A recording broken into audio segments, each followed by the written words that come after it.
Hi, folks. Welcome to the Prepared Homestead. This is Travis. Thank you all for stopping by to watch. Number one, just as another reminder for those of you that have ever attended or want to attend or are regular attendees of our monthly meeting that we have every month. We've been doing this for 5 years now, actually a little over 5 years. Big event, 100, 200, sometimes 300 people show up. It's just fun. It's fun to just fellowship with other like-minded people. It's a very, very family friendly, kids everywhere, all ages, lots of food. Anyways, that is this Sunday. This Sunday starts at 2 p.m. Doors open around noon. Come early and mingle and talk and all that kind of stuff. If you have a business, if you sell something, if you make something, you want to set up a little table, please do so. It's a big emphasis this year. There's no charge to set up a vendor table. It's a first come, first serve, but there's no charge to set that up. And so please come out and see us March 30th. That's this Sunday. If you need to know some directions or anything like that, shoot me an email and I'll get back with you. All right.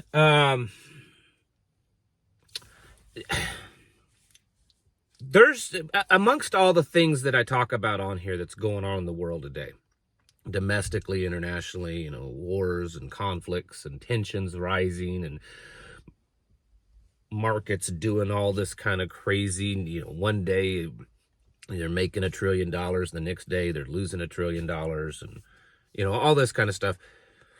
Something that I think somewhat gets overlooked. I mean, we notice it, we hear about it, but I think it gets overlooked, is just and I don't really know how to specifically describe it or put your finger right on it. But it's just the general internal hatred and conflict and violence, and just it's like it's increased a lot. Take, for instance, the relations between U.S. and Canada. Now, I mean, I've been an American all my life, and and I've had friends from Canada. I went to college with a guy that was Canadian, came down here to the United States to go to school for a while, and several other friends in the past. Some of them live here permanently now, some bounce back and forth. And the relationship between the United States and Canada, especially the citizens, has always been almost like the relationships between Texas and Oklahoma, Texans and Oklahomans, or, Tennesseans and Alabamans. And some of you understand what some of you may not be anywhere near those states and you don't know what I'm talking about. But if you live in and around, you know what I'm talking about. It's like a brother and sister. You pick on each other, you make fun of each other, you call them names. But if anyone else does it, then it's a problem. That's the way it's always kind of been with Canadians. There's all kinds of Canadian jokes. I'm sure they probably make fun of us, but in the end, whether you like it or not, whether you like the current, or in the last few years, the direction Canada has gone, which is definitely more far left, more socialist, they're our closest ally. They're our closest, you could say, kin in the sense that, for the most part, I'm generally speaking, for the most part, if an American goes to Canada, if a Canadian comes to America, there's for the most part, there's very little difference in culture. I mean, no more difference in culture than, from going from California to Texas, or from, Georgia to New York. I mean, it's difference, but you speak the same language for the most part. I know there's large parts of French-speaking Canadians, but most everyone can speak English. Same way with the United States. And so the point is that the thought of Americans hating Canadians, or vice versa, or fearing it, or there's being some type of, conflict, whether it be verbal, war, anything between the United States and Canada, it just, up until just a few months ago, seemed no one would have thought of that. No one.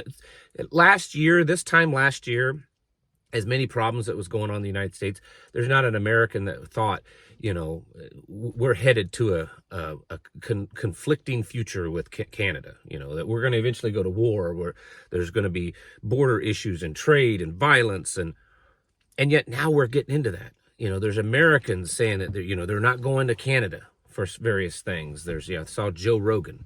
He's not going to go to Canada. But, there's the Canadian government has issued warnings to its people coming to America because they could experience violence. They're advising Canadians not to travel to America. And now we're saying if if you're Canadian, you come down here for more than X amount of days, you could be deported or charged or whatever. Whereas before, the border was pretty open between Canadian citizens and American citizens. I mean, it was very, very, you could just go back and forth, slightly more regulated than just going from state to state here in the United States, but not a whole lot. And so that's happening. And then we have increased violence against Tesla. While it's not to the point of the, big, Black Lives Matter and George Floyd riots, we're seeing more and more violence amongst certain segments of American people. There's Americans that's actually, for real this time, this has always been the joke, but for real this time, they left the country. In fact, Rosie O'Donnell tried to immigrate to Ireland, and then Ireland said, no, we're not taking you. You got to go back. So the point that I'm trying to get to is that there's a lot of domestic stuff going on. There's and I'm not sympathizing with these people, but I'm just saying, there's a lot of transgender folks that are, they're feeling, they're emotional, they're angry, and all this kind of stuff, that things are happening. There's a lot going on right now, in the sense of there just being a disruption in our society, a conflict in our society, animosity in our society, and we're starting to see that show signs through acts of violence, especially towards folks like you and I. And so, and I'm not saying that a lot of these things should have never happened. I'm not saying that, well, to keep from the, whole transgender LGBTQTXYZ community from being angry, we should just go ahead and allow them to put little children up on, stripper stages. That's not what I'm saying. So many people, if I say something on this video, oh, well, that must mean you're a liberal. No, it must mean you can't comprehend things. You have a comprehension issue is what it means. What I'm saying is that these things are happening. Some of them are good, some of them are bad, but the end result is we're seeing more of a rising tensions and conflict.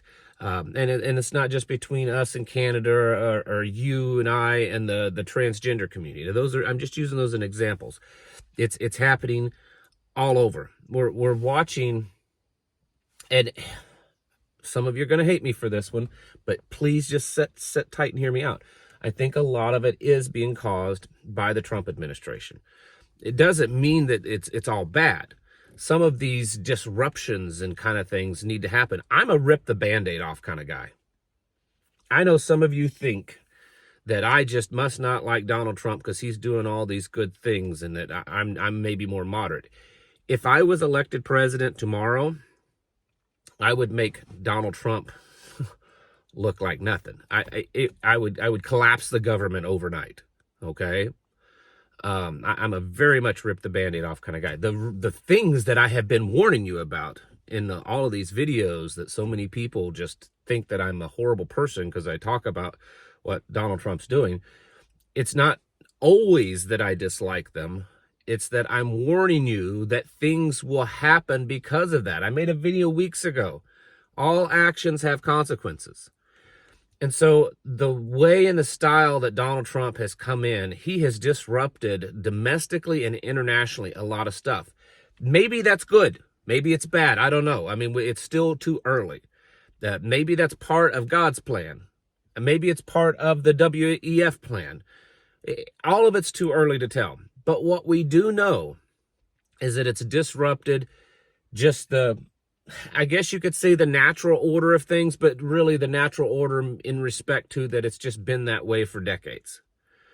I mean, look internationally. We're now looking at conflict potential. I mean, there's verbal things going on between us and France. France wants their Statue of Liberty back. France says they're really willing to use, military force against the United States to protect Greenland because Donald Trump is still on this Greenland thing.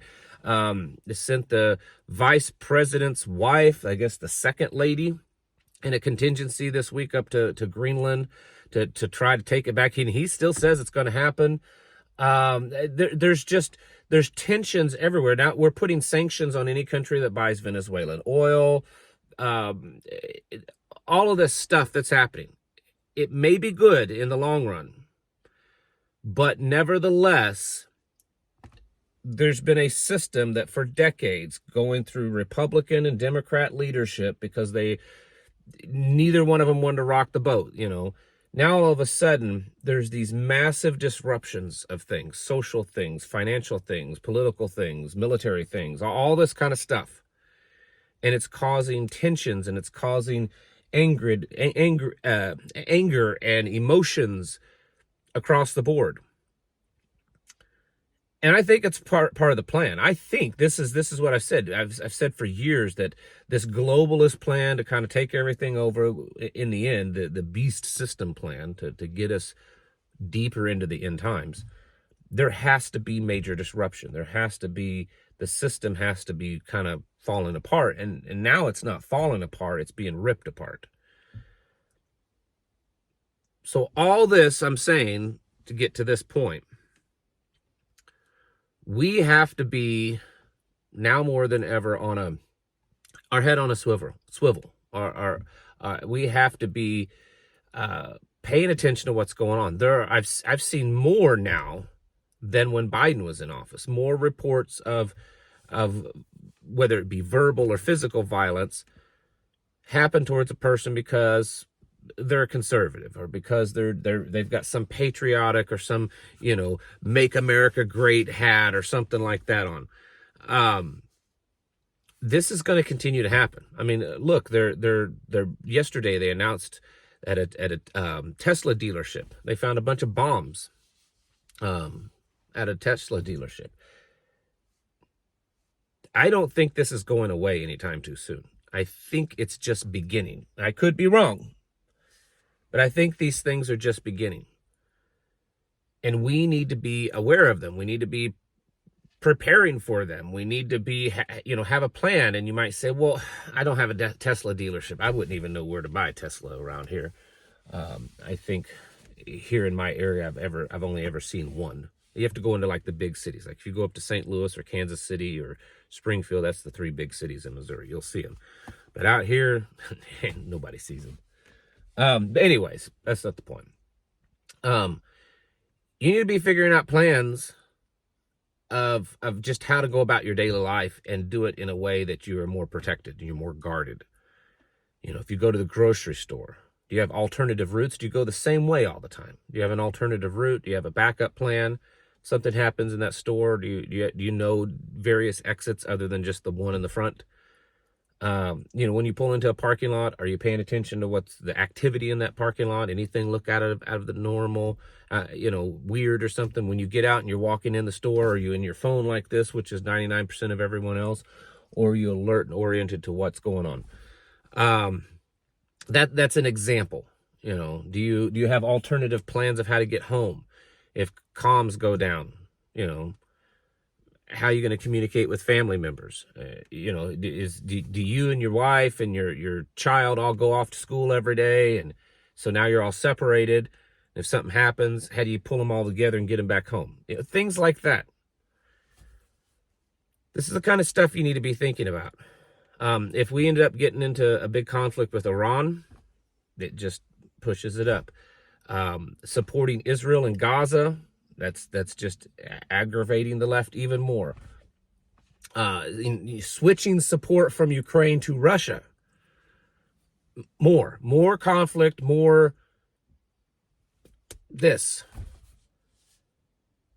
And we need to be prepared for that. You need to be prepared for that. You need to, don't just sit back and say, oh, this is hilarious.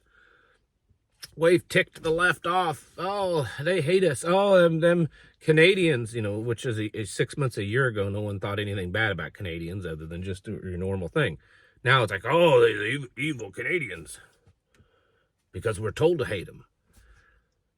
You need to wake up and you need to start focusing on your preparedness, your family and community's preparedness, not worrying so much about what the talking points from the left or the right say, and realize that all of this stuff that's happening, the good and the bad, are creating consequences.